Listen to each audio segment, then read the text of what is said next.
చిన్నోడి వల్ల ఈసారి కార్తీక మాసం రావటం, వెళ్ళిపోవడం ఏంటో తెలియనే లేదు అనిపిస్తుంది. కార్తీక మాసం అయిపోకుండా ఏదో ఒక పుణ్యక్షేత్ర దర్శనం చేసుకోవాలని నేను, అమ్మ, చిన్నోడు బయలుదేరామండి సింహాచలంకి. పొద్దున్నే మా అమ్మ దగ్గరికి వచ్చి మా చిన్నోడు నేను స్టార్ట్ అయ్యామన్నమాట సింహాచలానికి ముగ్గురం. రోజు లాస్ట్ కార్తీక సోమవారం ఫుల్ జనాలు ఉంటారు. అసలు దర్శనం అవుతుందో అవ్వదో, అసలు ఎలా ఉంటుందో చూడాలి. ఫుల్ ఎండగా ఉంది. సింహాచలం కొండపైకి వచ్చేసాము. మా వాడు మెట్లెక్కుతూ తెగ ఎంజాయ్ చేస్తున్నాడు.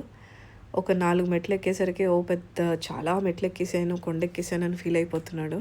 ఆల్రెడీ మా చిన్నోడికి తిరుపతిలో తలనీలాలు ఇచ్చేసాము first time, and second time కూడా ఇచ్చేసాము తిరుపతిలోనే. మళ్ళీ 2 years లోపు సింహాచలంలో ఇద్దాము అని చెప్పి ఇక్కడికి తీసుకొచ్చాను బాబుని. మా పెద్దోడికి అలాగే 2 years లోపు సింహాచలంలో ఇచ్చామన్నమాట తలనీలాలు. వాడు చాలా ఏడ్చేసాడు గుండు చేయించినప్పుడు. తర్వాత స్నానం అక్కడే చేయించి స్వామివారి దర్శనం చేసుకుని ప్రసాదం తిని ఇంటికి బయలుదేరాము. ఇలా మా ఆఖరి కార్తీక సోమవారం అలాగే కార్తీక మాసం ఎండ్ అయింది.